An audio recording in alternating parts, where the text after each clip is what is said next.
So to start, my name is Tony Coppola. I'm the high school, middle school social studies teacher here, and I would just like to welcome you all to the third annual Post-99 American Legion High School Oratorical Scholarship Program. That's quite a mouthful. Just in case you don't know, this is our third annual, like I said, and it is definitely an honor to be here as your Masters of Ceremonies.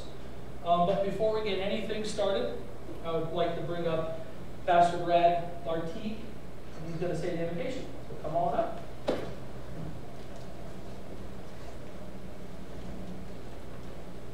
And then I'd ask that you stay standing for the pledge. And I'll mention that whenever I get to that. Okay. I just want to start by saying good evening, American Legions, and ladies and gentlemen, students. Welcome to the American Legions High School Oratorical Scholarship Program. It's a constitutional speech contest, as you all know. My name's Brad, as you heard earlier, Brad Lartigue, and I've served as resort minister and chaplain here in Big Sky community as a resident for these last 27 years.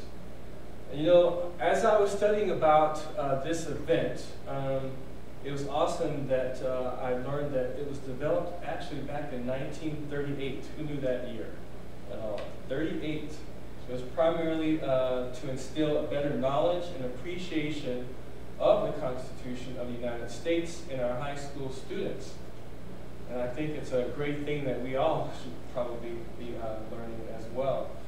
So it's great also to note the objectives of this contest, and which includes the development of leadership qualities, the ability to think and to speak clearly, to be prepared, for preparation for the acceptance of the duties and responsibilities and the rights and the privileges of American citizenship. And I thought, when I read that, I thought, wow, how much all of us as American citizens should learn these ideals as well. So I think this should be something that should be introduced and required and instilled in all of our students and all of our American citizens as well. So as we begin this contest, I ask that all of the Legionnaires uncover, and everyone please rise for the invocation and remain standing for our Pledge of Allegiance. Father God in heaven, we thank you so much, benevolent God, that we thank you for everyone who has gathered here. We thank you that you know each and every one of us by name, and you've caused us to walk with you in our own way.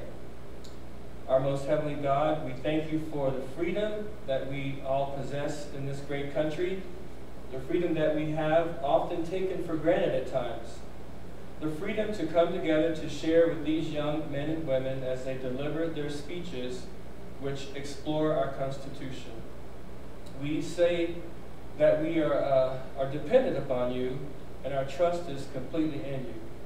So as we surrender ourselves in adoration, we ask that you would come by here through your Holy Spirit to move in our hearts as you've inspired these students to think, to write, and to speak of the wonderful journey of life that we're experiencing today. I'd ask that you come and fill our lives with your love, fill our conversations with your grace and with your truth, fill this meeting with your presence.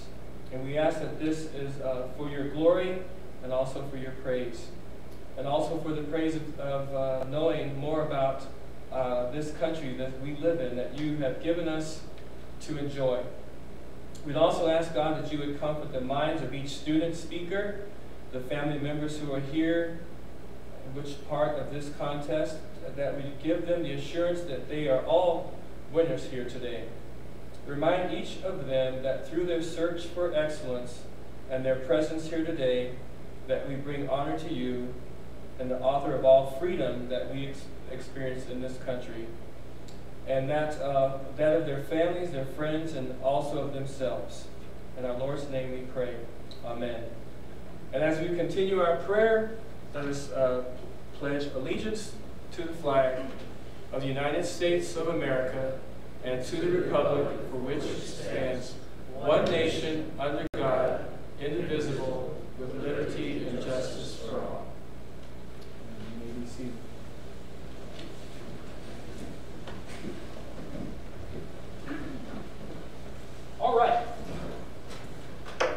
both the Sons of American Legion, and that's who I'm a member with, and then the rest of our members from Post 99 are extremely honored to hold this event. We have 4 contestants for you today, and they will be joining us shortly. So just a few things about the contest and the organization. We Legionnaires are proud of our organization. We are particularly proud of the youth activities, which we feel is very, very substantial in the development of our country's young people. Few organizations can match in dimension the youth service programs that are carried out by the American Legion. As Brad said earlier, this contest has been going on since 1938 and is designed to instill high school students a greater knowledge and appreciation of the Constitution. Other objectives include the development of leadership, the ability to think and speak clearly, and also prepare them for the acceptance of the duties, responsibilities, and rights of an American citizen. To date, there's been more than $3 million in scholarships that have been awarded at the national level for this competition. 3 national finalists can receive up to $18,000, $16,000, and $14,000 respectively. So, you know, if a contestant goes that far today, it's a very good chance that they could make some decent money towards their college education. In addition to this event and the districts which we'll hold here on the 24th of February, at the state level, a student can earn up to $1,500. So it can be kind of a lucrative event for these students as they try to make those next steps into college. Tonight's prizes, just to get those out of the way, will include $500 for first place, $300 for second, and $200 for third. All will receive a certification of completion as well as an action coin. Those are both gifts of the Post 99 American Legion. So just a brief summary about today's competition. Each contestant must give a prepared oration on some aspect of the United States Constitution, giving emphasis on duties, obligations, and citizens to his or her government. The oration must be at least 8 minutes long, but no more than 10 in length. Civic duty and the obligation of a U.S. citizen are outlined in the United States Constitution. The purpose of this competition is to showcase that. Showcase the competitor's interpretation of that document, how the civic duties of each and every citizen can and will continue to make America a great place to live. So before we bring our first speaker out to speak, there's just a few guidelines that I ask. First and foremost, you notice that the contestants aren't here. All right, so I will call them out to the stage. I will not give their name. There'll be contestant 1, contestant 2. So there's a couple things to keep in mind. And in all fairness to each contestant, we ask that you hold your applause. All right, I know that you're excited and we want to cheer your kid on, but we're just going to ask that you hold those applause till the very end. And then when we bring them back out, we can celebrate them all at once. Please abide by this rule. I would also ask that you refrain from taking pictures. Mr. Blessing in the back is live streaming it, so you can watch this later on YouTube if you want to. Also, if you have to leave your seat, try to do that in between speeches. That way you don't distract the speaker as they're giving their oration. Obviously, if you're carrying a cell phone, please turn that off now, and any other electronic device that will make a noise. The whole idea of people is to keep any interruptions from occurring while the speaker is before us. And if you happen to be seated next to a judge, make sure that you just don't disturb them or call attention from them doing their duty this evening. So like I said earlier, our speakers will be introduced by number only. Prompting in any manner is not permitted. Doing so, you might get asked to leave the competition and the student might get disqualified. So, each speaker is about to deliver an 8 to 10 minute prepared oration on some phase of the United States. The contestants are not allowed to use notes, they cannot use this podium, and they do not use a microphone. So please make sure that you have your listening ears on. The contest will be shown a time card by these gentlemen over here in 8, 9, and 10 minutes, allowing them to know where they're at in their oration. So if there is a violation of this time requirement, they will lose a penalty for each minute being over or being under. And the judges have been prompted to that. So how this is going to work is I will invite our first contestant out on stage. We'll make sure that they're ready to go. The timekeepers will keep the time, and the judges will judge the oration. After each student is done, they will exit out the stage, and we'll give the judges a little bit of time to tally up their scorecard, and then we'll bring the next one on in session. Okay, so that's pretty much what we got for you today. Just ask that if you've got to go to the bathroom or leave, that you please leave through the back doors. All right? Okay. Let me get the contestant. We'll hit this thing on the road.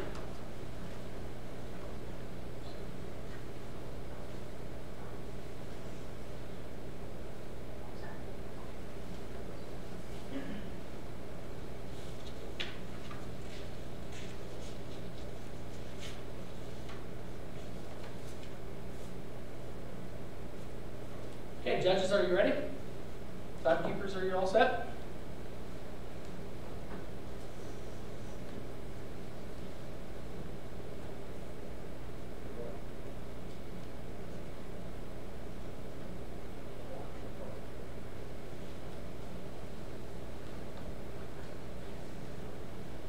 All right, so I'm going to call contestant number 1 to the stage.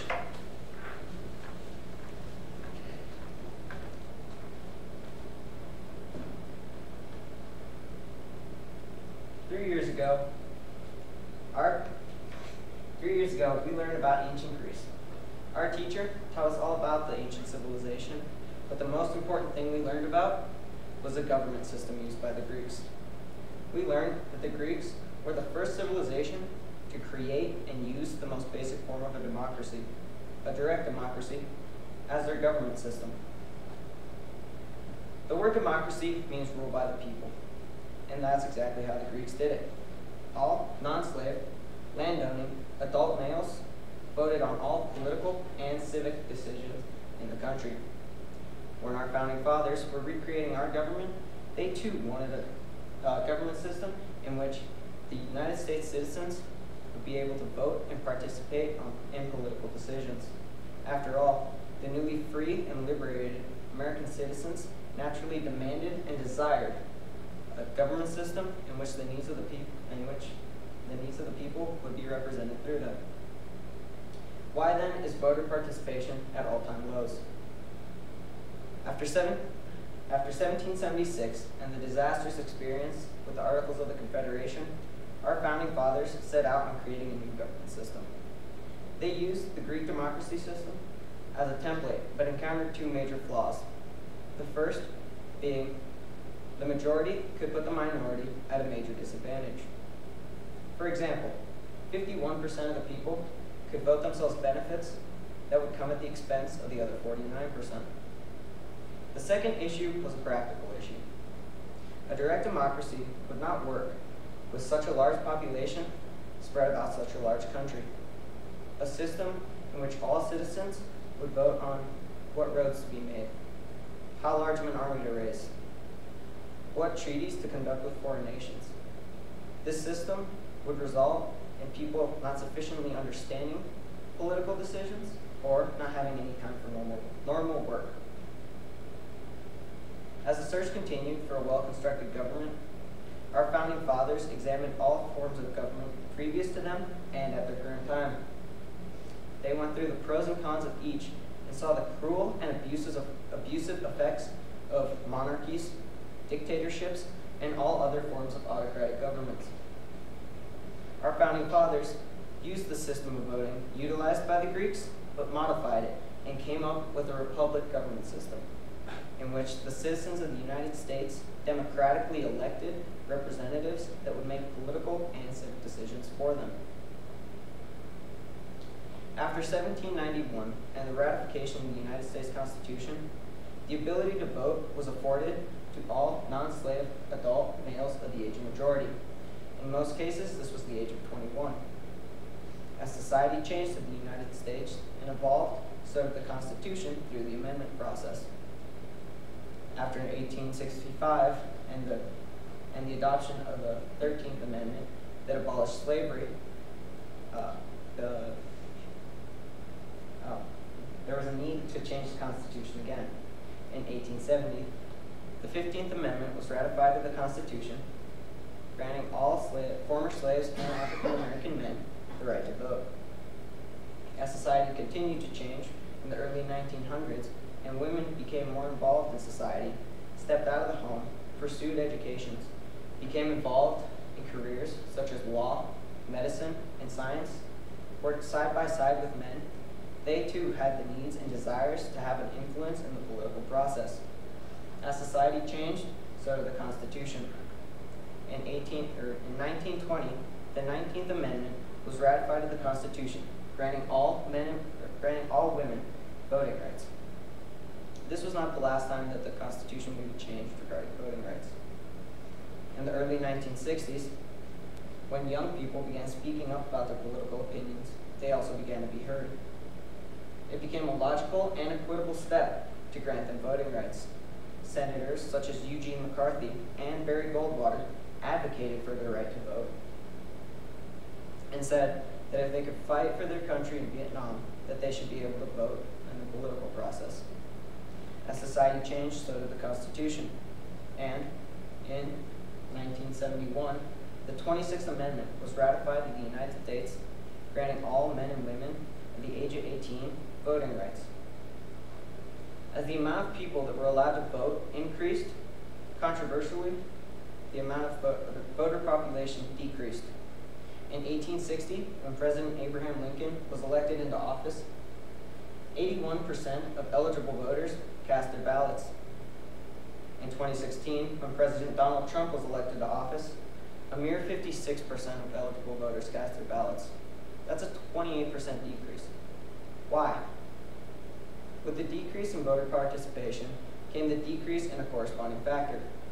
Americans' knowledge and understanding of the United States Constitution and government has decreased drastically in recent years. In 2016, CNN did a study that showed that Americans know almost nothing about the United States Constitution or its government. In 1860, the common man, whether a politician, doctor, abolitionist, or store clerk, has strong and vast knowledge of the Constitution and government. Frederick Douglass, a self-taught former slave, expressed his great knowledge of the Constitution and government through his efforts to free his fellow slaves. So, if a self-taught former slave had such an incredible understanding of the United States Constitution, why don't we as Americans today? The answer is frankly quite simple. High school students are not receiving the same civics or government education as they did in the past. Although all 50 states require some sort of civics or government class, and about 90% of students take one of these throughout their high school career, civics and governance classes have not been held accountable to teach unbiased and basic materials. Along with that, students must also have the needs and desire to learn about the United States Constitution and our government. 9 states require some sort of civics or government assessment, and a mere 25% of students meet or surpass the required NAEP standard assessment grade. So, if students are not being taught the hows and whys of how our government works, how will they be expected to perform in years to come? What the United States needs is not more voter participation, but people with a greater knowledge and understanding of the Constitution. When that happens, the needs of the people will be better represented, their beliefs better understood, rule of law will prevail, and the United States government will work stronger and more efficiently than it ever has before.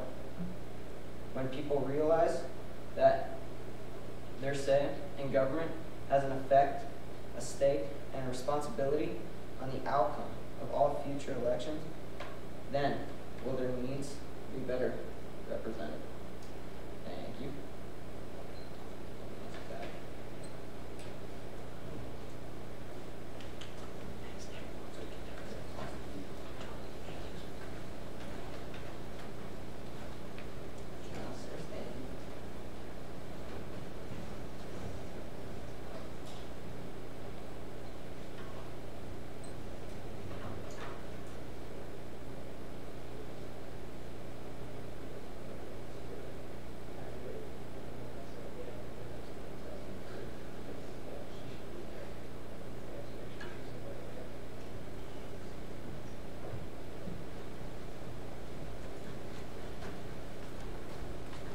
Timekeepers.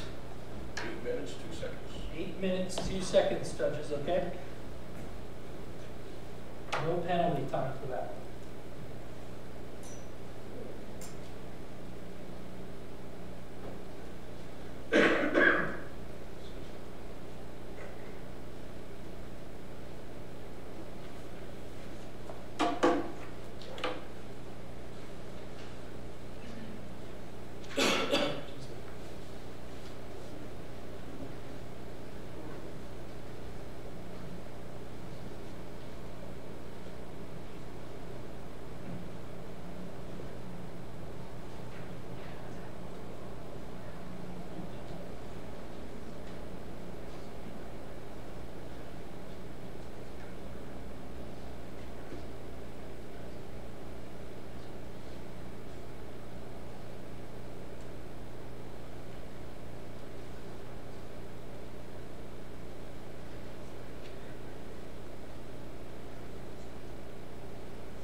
Judges, are we all set?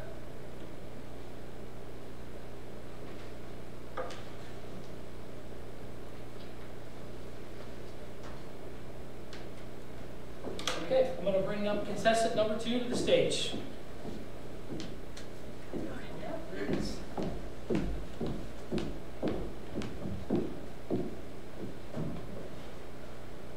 When I think back to the 18th century, I think of men wearing wigs and the birth of a nation. While the latter is clearly what I'm here to discuss today, I believe that men wearing wigs is, in fact, very relevant to the U.S. Constitution. While wigs were once a very fashionable accessory, they are now out of date. Similarly, a lot has changed in our culture since the ratification of the U.S. Constitution. People are no longer considered property. Men and women have equal standing in the eyes of the law, and we have thankfully changed what we wear on a day-to-day basis. With all of these cultural changes, the Constitution would have been rendered irrelevant to the nation if we did not have a way to change it.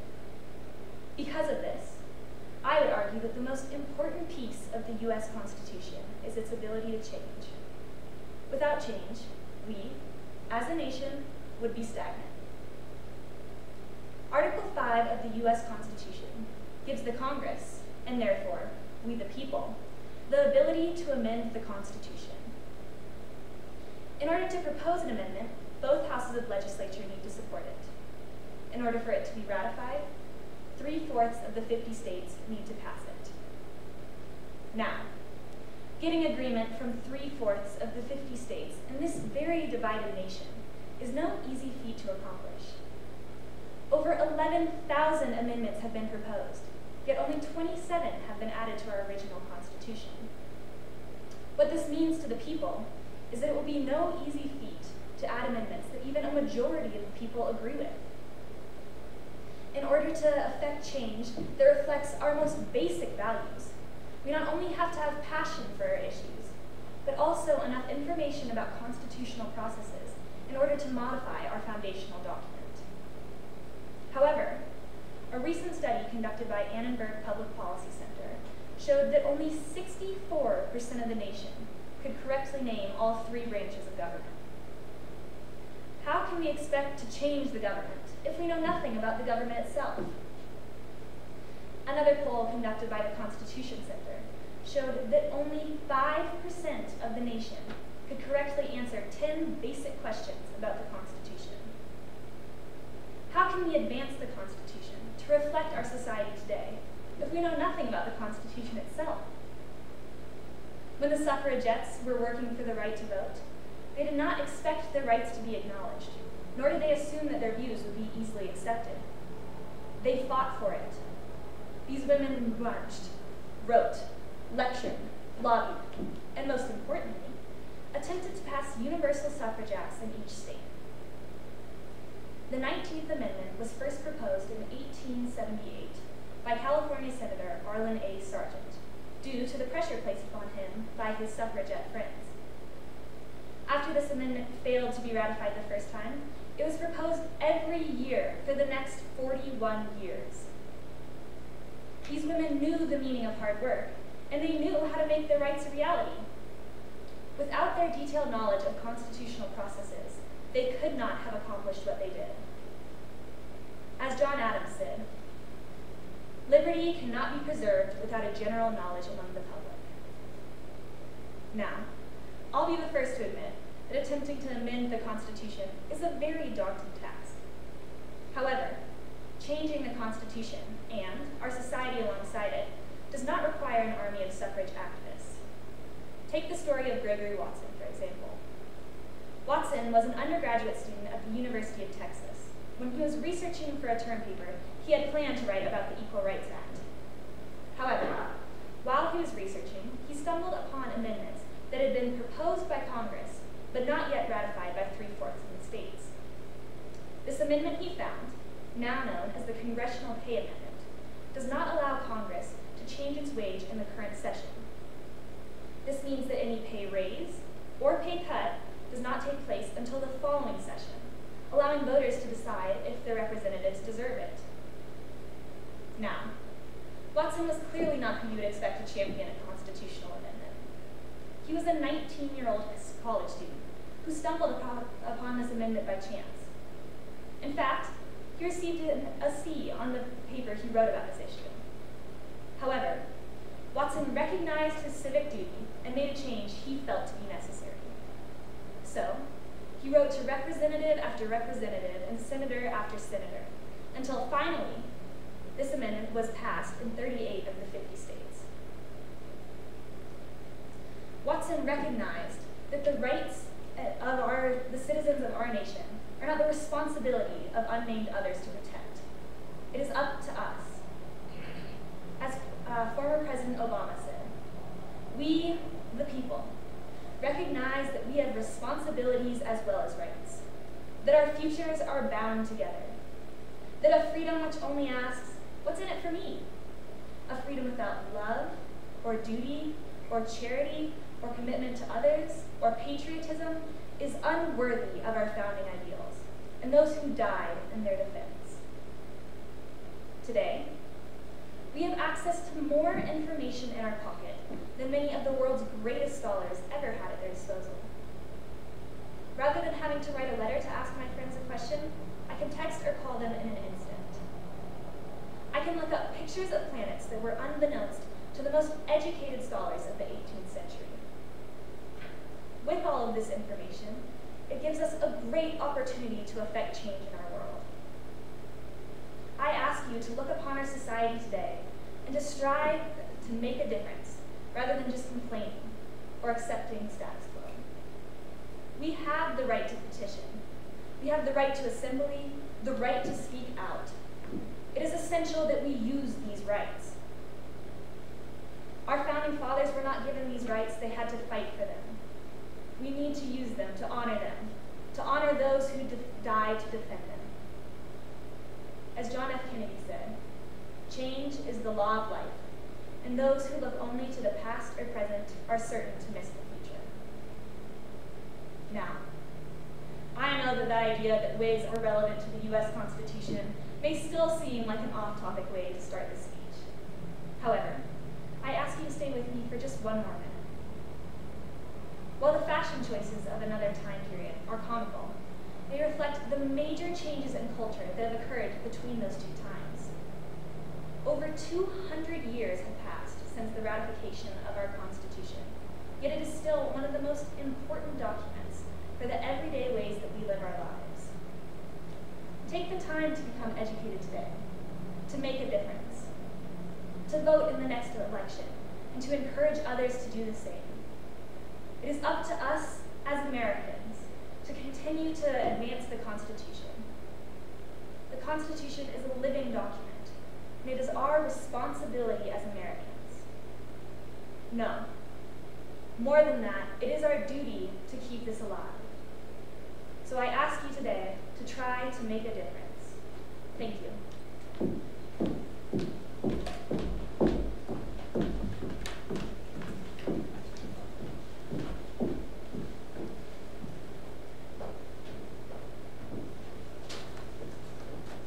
Timekeepers?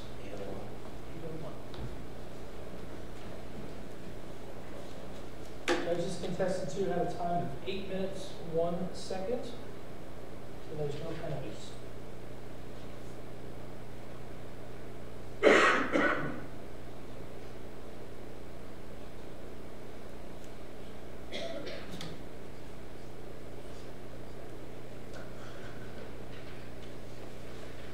Give you guys a few minutes to make your tallies, and then just give me a nod when you're ready to move forward.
right, timekeepers, you're set. Judges, if you're ready, I'd like to invite contestant number 2 to the stage.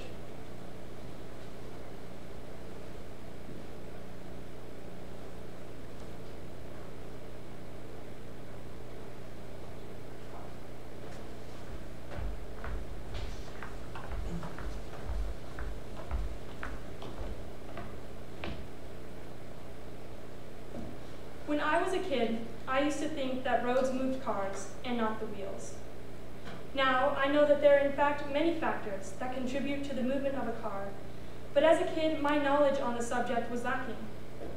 So I did as any curious toddler would, and I asked more questions and explored something that wasn't familiar to me. In return, I learned so much more about something that affects my life every day. Similarly, our United States government and Constitution are things that have vital impacts on our nation every day. In order to maintain a government that is based on the influence of its people, having an informed public is crucial. Thomas Jefferson, one of the founders of our country and the principal writer of our Declaration of Independence, believed that we must educate and inform the whole mass of people, for they are the only sure reliance for the preservation of our liberties. But how can we, as citizens, stay informed? After being under the rule of King George III, with little voice or freedom in the English Parliament, our founders included certain constitutional freedoms in the Bill of Rights that allow us to participate in our government process. The right to freedom of speech was ratified to the Constitution on December 15, 1791, as a part of the First Amendment. This enables citizens to express their opinions and question the government without fear of government interference. But this was not always the case. In fact, in 17th and 18th century Britain, the cost of speaking your mind was a big price to pay. Punishments were often extremely cruel and harsh. William Twin was sentenced to hanging, emasculation, disembowelment, quartering, and beheading, all for expressing his opinion that people had the right to rebel against their government. Think about the types of things that you say every day. How much of that has to do with our government? What about our president, other office holders, or religion? Speaking your mind on any of these topics is protected under your First Amendment right. Also included in the First Amendment of our nation's Constitution is the fundamental right to petition. The right to petition, as defined by the Petition Clause, is the right to appeal to government in favor of or against policies that affect you or in which you feel strongly. This freedom includes the right to gather signatures in support of a cause and to lobby legislative bodies for or against legislation. Citizens are able to present requests to their government without fear of government retribution, and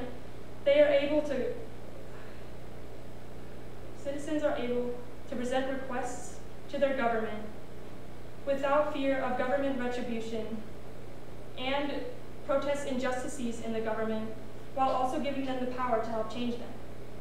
In 2011, the average college graduate had over $20,000 worth of student loans. A petition was started that called for a forgiveness of loans in order to stimulate the economy.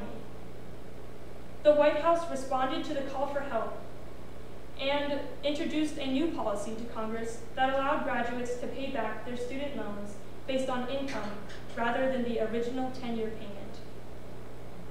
But petitioning is not the only way that citizens are able to gain the attention of their government.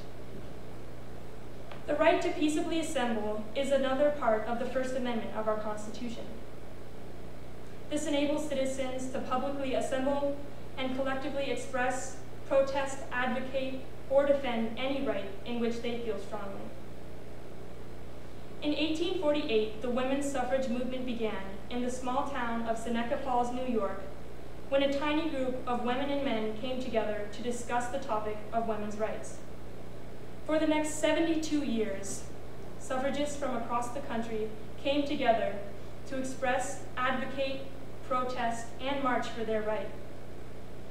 In 1913, one of the largest marches was recorded. Over 8,000 suffragists walked through the streets of Washington, D.C., down Pennsylvania Avenue, and to the White House in front of thousands of spectators. Although they were met with assaults and sometimes violence from those who opposed them, they pushed through and fought for their right. The march gained leverage and support for their cause, and in 1920, with the help of the right to freedom of assembly, they won the right to vote. Although women got the right to vote in 1920, voting has been a part of our Constitution since its very beginning, as Article 2, Section 1 of the Constitution states that the person having the greatest number of votes shall be president. Voting is the most important way that a citizen is able to become involved in their democracy, and it is incredibly significant to the function of our governmental process. Voting is seen everywhere from local, state, and national levels, and can be found everything in between, something as simple as deciding where to build a local park, to something as complex as deciding who will run our country for the next 4 years. Louis L'Amour once said, "To make a democracy work, we must be a nation of participants, not simply observers." Without the right to vote, our country's democracy would be lost, and with that, the very ideals that this nation was founded on. Freedom to press is yet another extremely important civil liberty that our Constitution guarantees. The American Civil Liberties Union describes freedom of the press as a free media that functions as a watchdog that can investigate and report upon government wrongdoing.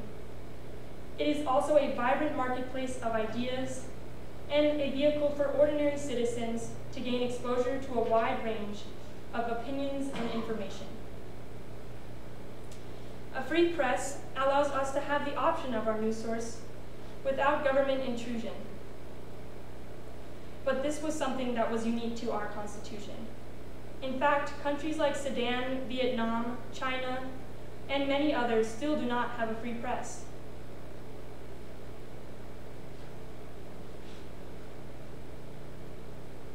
Some are losing their liberties right now. The Philippines President, Rodrigo Duterte, is in action of stripping the Filipino people from their right to a free press.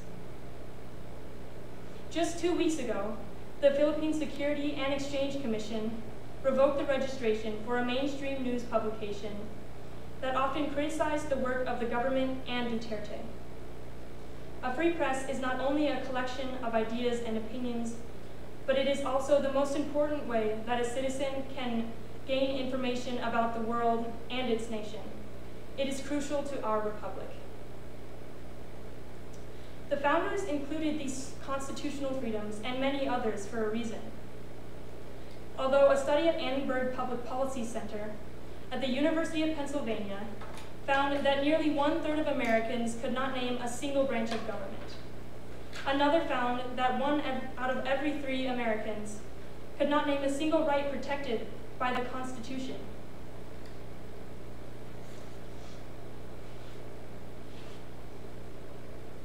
How can we expect to stay involved in our government process if many of us do not know what that process is? We must stay informed about our new policy as well as new policymakers. We need to know the way our government works because it is the only thing that stands between us and our civil liberties. We are responsible for giving our opinions merit and letting our voices be heard. I would have never been able to learn to drive if I hadn't taken the initiative to learn something that I hadn't known. In the same way, our government cannot function properly without the participation of its populace. How can we expect to stay involved in our government if most of us do not know what that government is? So I encourage you all to try and become involved. It doesn't have to mean doing something huge. It's as simple as watching the nightly news or picking up the paper on your way back from the grocery store. because, as President Franklin Delano Roosevelt once said, to make a democracy succeed, those who express their opinions must be prepared to choose wisely. The real safeguard for democracy, therefore, is education. Thank you.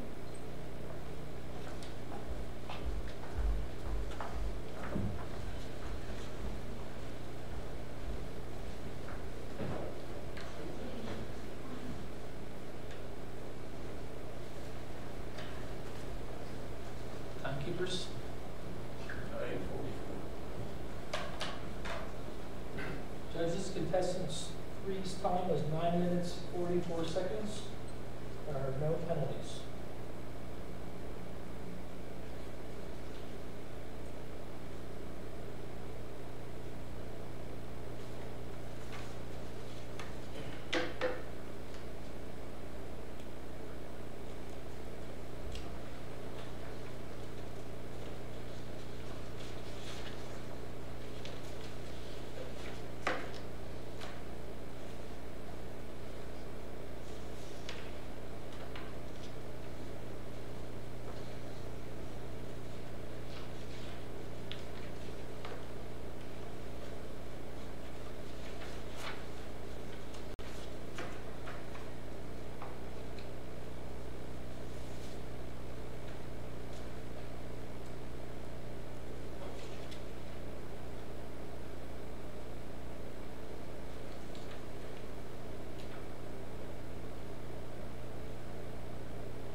Are we all set?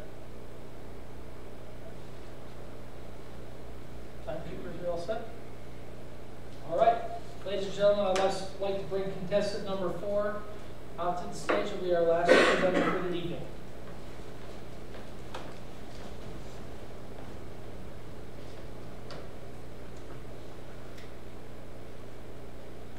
Imagine a time when the United States military was small and weak in number, helpless with no draft. When this now powerful nation was once an underdog, much like an underdog in an everyday football game, thought by most people to be an easy win on the schedule. It's hard to imagine, isn't it? The United States without the Constitution, the Second Amendment, and the Selective from Training Service Act. A along with all other acts that have made military drafts possible. Without these, the United States would have remained an underdog and would not have been what it is today. Very little is known about the War of 1812 because the United States lost it. Eric Nichol. In the War of 1812, the United States was an underdog.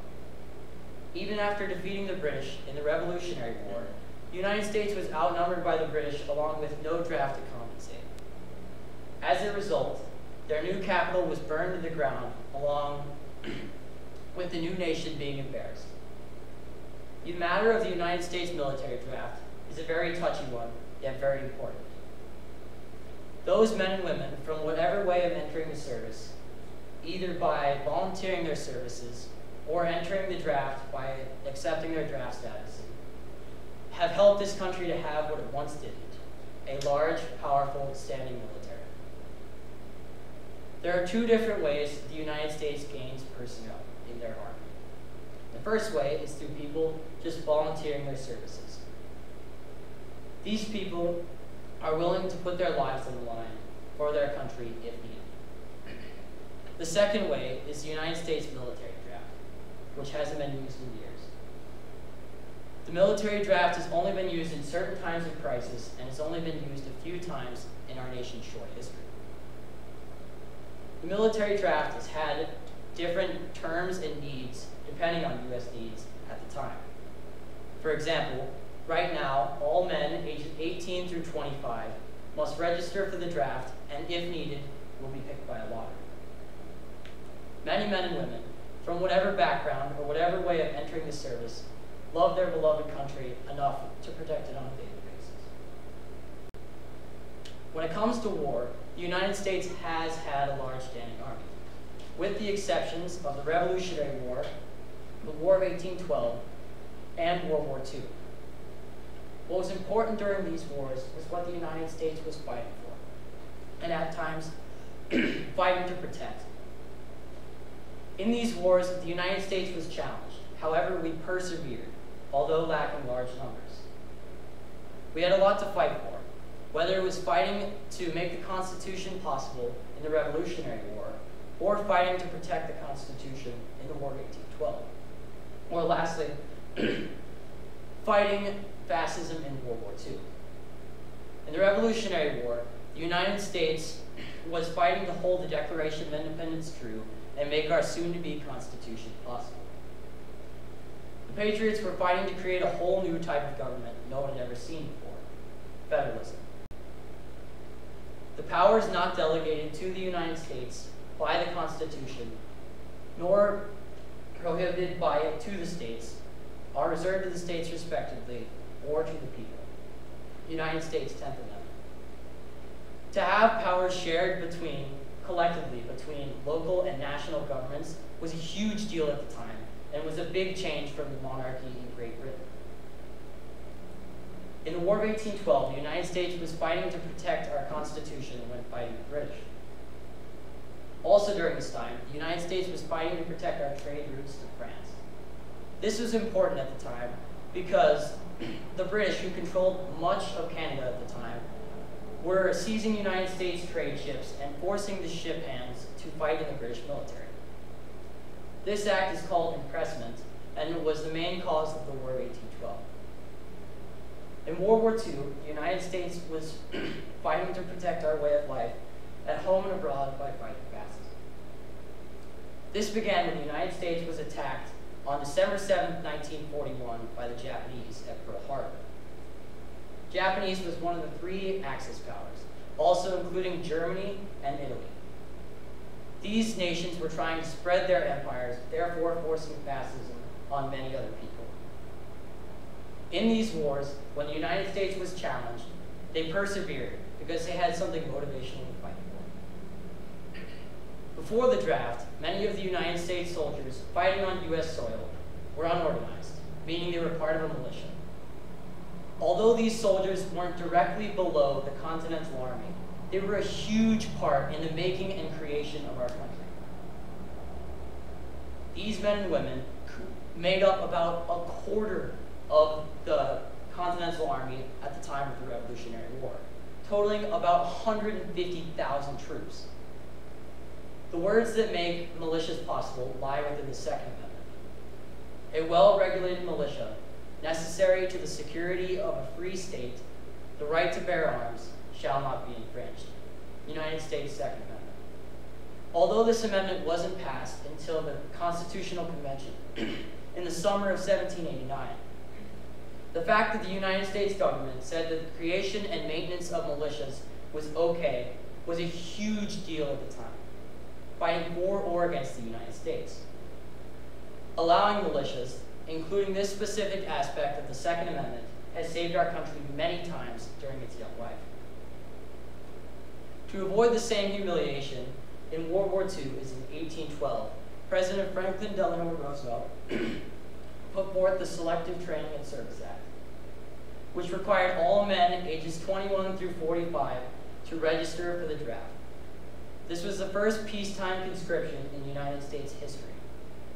The president realized his numbers were low and that elsewhere the World War II had just begun. So the president put forth one of the largest military drafts in United States history. Roosevelt's draft and quest for a more powerful military was allowed because he is the commander-in-chief of the United States Armed Forces. In other countries, this most often isn't the case, and there is a reason for that. In Section 2, Article 2 of the Constitution, it states that the President of the United States, a civilian, has control over the United States Armed Forces. This is important because the King of England, a monarch and not a civilian, had control over the British Armed Forces. So, the United States, being a new and innovative nation, put forth a civilian, the President, to be in charge of the United States Armed Forces to prevent one single ruler from having too much power. The President is supposed to reflect the people's ideals and choices in everything he does, including controlling the armed forces. The President controls the armed forces collectively. Congress and the checks and balances aspect of the Constitution have saved this country many times during its young life. Now think back to World War II and the Selective Training and Service Act, along with the Constitution, and the impact these words have had on many profound chapters of American history. Imagine when this now powerful nation was once an underdog and persevered to victory, although lacking large numbers. Imagine those words from hundreds of years ago and the significant impact they continue to have on fighting for and protecting our military today. Also, think of all those words, including the Constitution, the Second Amendment, and the Selective Training and Service Act, along with all other military drafts that have made military drafts possible. Imagine the impact these words have had on the things that everyday people do and have done to protect our country.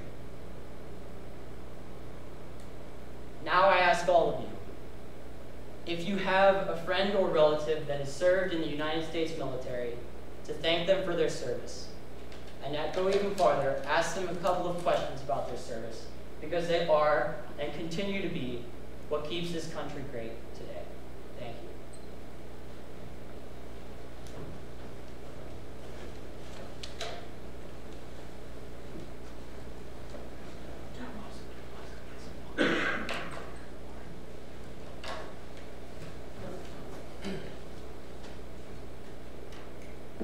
Timekeepers. 9:18. 5 minutes, 18 seconds. Okay, judges, contestant 4 had a time of 9 minutes, 18 seconds. There will be no penalty.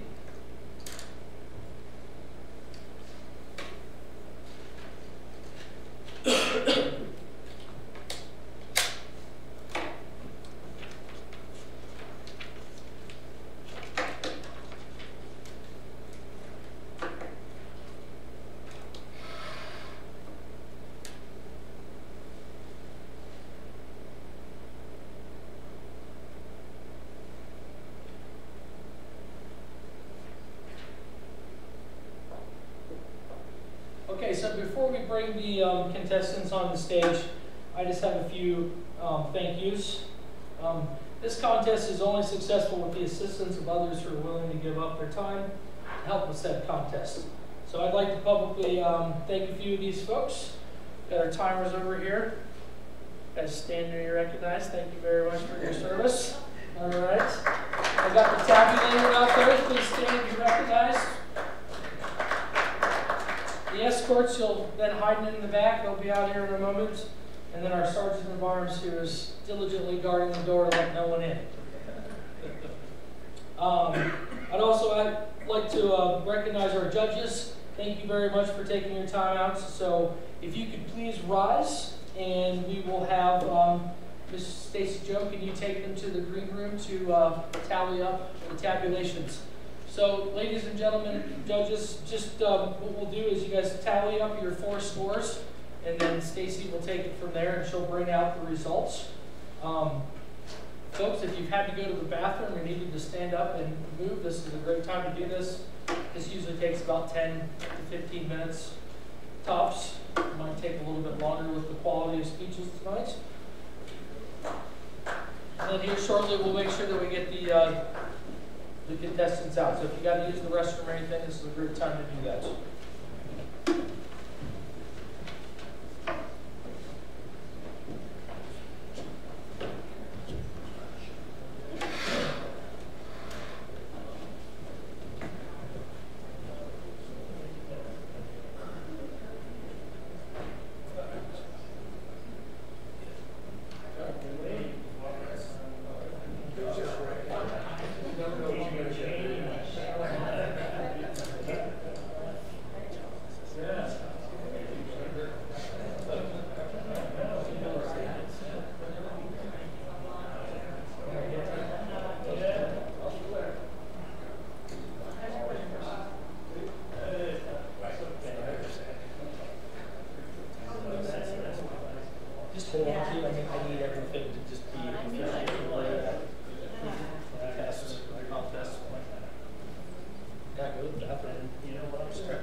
That's all they have.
driving, so no beers. Of course not. I might have one or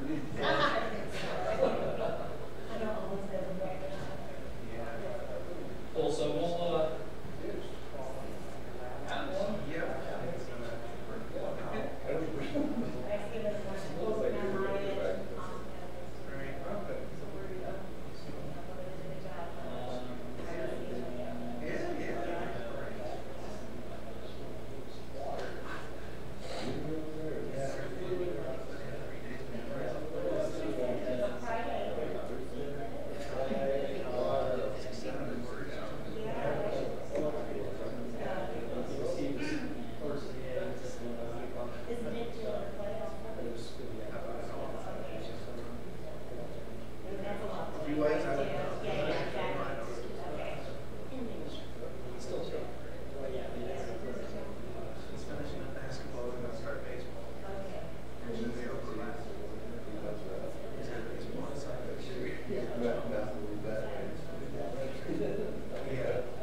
that everything has like the floor set up. With the ballrooms, the stage is like a riser with like the background, you know. So we do just for chambers.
So just in the order they came out. So one contestant, 1, 2, 3, 4.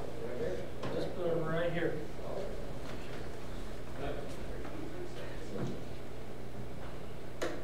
Okay, folks. So I'm going to bring out our 4 contestants in the order they appeared, and when they do, let's give them a very welcoming round of applause. I don't think anybody in this room could have done a fair job as they did. I'm very proud of all 4 of them.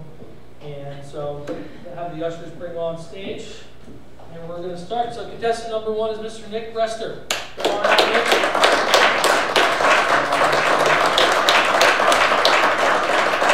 Contestant number 2 is Ms. Carter Johnson. Come on out.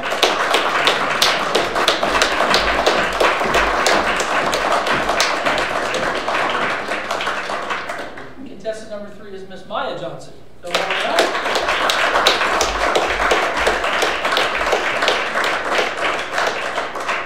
And contestant number 4 is Mr. Austin Samuels. All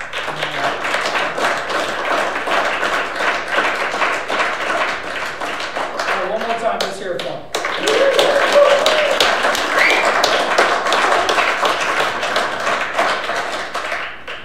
Okay, so before we announce the first, second, and third place winners, I just want to take a chance to thank you for it.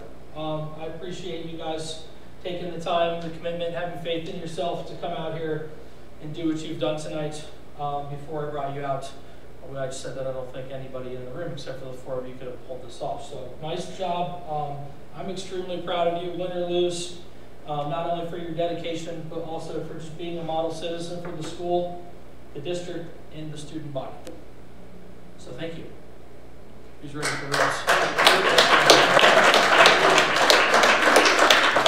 All right, so we're going to have Mr. Commander Kenny Alley come up and help out with the awards tonight. So Kenny, come on up.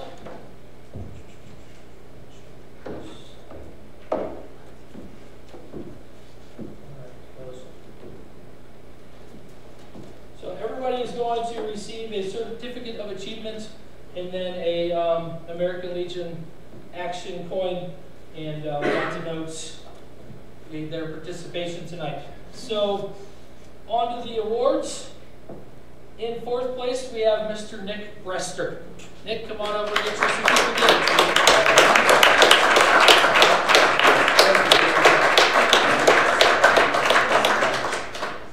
All right.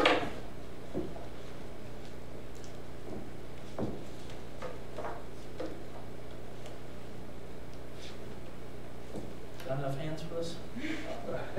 Do you? All right. So in 3rd place, winner of our bronze, Patrick Henry Mendel, a action pin and $200. Got all that? That's Mr. Austin Samuels.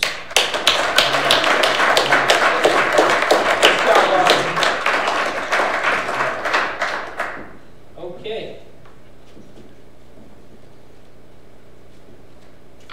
Down to the sisters.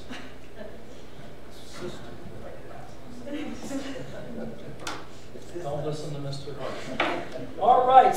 In 2nd place, winner of our $300 cash prize, a action pin, and the Patrick Henry Award of Merit goes to Miss Maya Johnson. All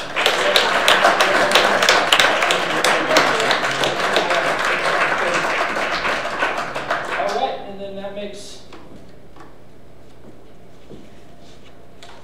our 1st place goes to Miss Carter Johnson.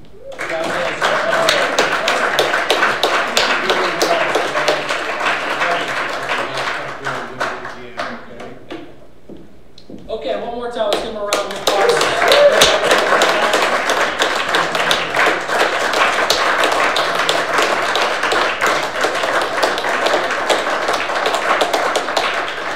All right, if you guys want to take a seat down there, we've got a couple of closing remarks.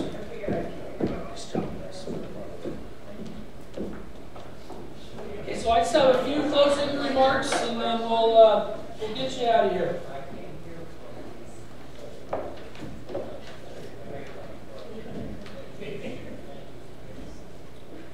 All right, so America's future rests on the success of today's youth. A knowledge of the U.S. Constitution will help prepare these young folks to meet the challenge of tomorrow's world.